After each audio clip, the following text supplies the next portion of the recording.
was talking with somebody tied into the SEC. And Caleb, if I would have told you 5 years ago that players were going to get paid and they were going to be able to transfer freely, you would have said what? Caleb, I think you're muted. Rookie mistake. I would have said open up the checkbook wherever you can and go after any player you possibly can. And it doesn't matter when you should do it. And you would definitely get tampering and open negotiations with players on other teams that were disgruntled. Okay, but what I'm asking, if I would have told you this all was going to happen 5 years ago, you probably would have said, nah, college football is never going to change those rules, right? Yeah, I would have agreed that wouldn't happen. Yeah, I would absolutely agree with that. So my argument back would have been what they're doing is anti-American and illegal. And you would have said, well, that's a pretty good point. Okay. Why is it the SEC or the NCAA can prevent players from moving during the season?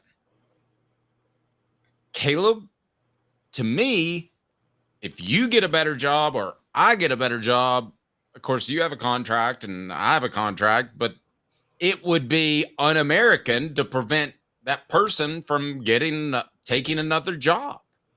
So I ask you this. Do you think at some point mid-season transfers will happen? So I'm going to go ahead and tell you, I think they will. I think there'll be a trade deadline at some point if the players don't unionize. Here's the one caveat to this. Now, maybe the schools would start to do this. But Dave, you still have to be enrolled in school to play for the university. Enrolled in school. You can't enroll in the middle of a semester. It's not allowed. There's not a school in the world that allows that. Now, you're saying schools would change those rules and be like, if you play a sport on scholarship, then you can enroll mid-semester, and we're going to make an exception because it's all about the academic integrity or something like that. But in reality, it's like we want to get these players to play for us as quickly as possible. Yes. You're saying schools will allow that. They will start allowing mid-term enrollments. Does that exist? Like, how do you enroll midterm in a semester and you haven't taken any of the class ahead of time? Like, how do you logistically work that out? I don't know, but I just don't listen. If you become an employee of the particular university, just like what do they call an associate athletic director, you can't keep them from leaving in the middle of the season. I'm not saying it would be bad for them. I ask you this. If Tennessee could trade for a player, if Tennessee could go pick up a player off the SEC waiver wire, who would it be right now? If they could go pick up a player off the SEC waiver wire. Yes. I mean, to me, the most obvious one, because he's shown that he could play and he's played at a high level and he's got a lot of eligibility left, would be Ryan Williams, right? The receiver who Tennessee needs help at receiver. Gosh, I never thought we'd say that before the season, but Tennessee needs help at receiver, right? Yes, that's a good one. Ryan Williams, that's a very good one. You're right. I was thinking receivers, and I mean, I really can't, dispute what you said with him. That would be a perfect pickup. Okay. I've got another one. It's Alex Rayner, the kicker at Kentucky.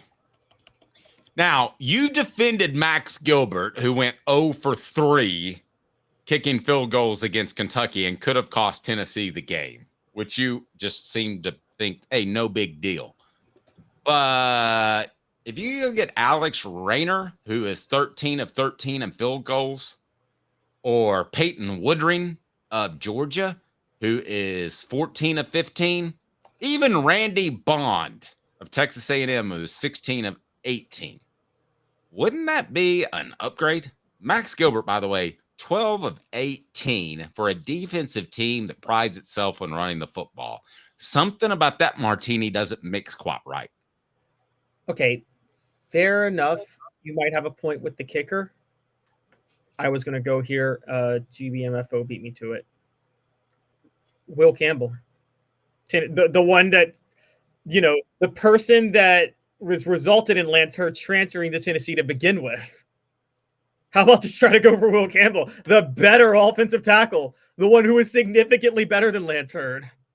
How many offensive tackles could you name right now that would perhaps be better than Lance Hurd, who I think some people are throwing the towel in on a little bit early? Well, Will Campbell is the top one, but Kelvin Banks, also at Texas, is another one. I think he might be he's right there on Will Campbell's level. The only difference between Will Campbell and Kelvin Banks is Kelvin Banks doesn't have a good quarterback. So those are the top two. Nobody on the interior line. I mean, you know, Tate Ratledge and Tyler Booker are both good interior linemen in the SEC, but you could maybe trade Andre Carrick for one of those two, but I'd much rather trade Lance Hurd for Will Campbell or Kelvin Banks. Honestly. Well, you're going to have to throw in another couple of players to make that trade happen. I don't think that anybody's going to take Lance Hurd straight up. I still think Lance Hurd. I don't think they would take him for free. No, I mean, even if they had to pay off his contract, I don't think they're taking Lance Hurd. And I'll go ahead and tell you that I think he's going to get better, and I think he's going to be a solid offensive tackle. But the question I have intrinsically in him that may never go away is he a fast twitch muscle guy? I think it was Ollie Lane, who will join us later in the program, who said that he was a big, slow-moving body. What was the exact quote, Caleb?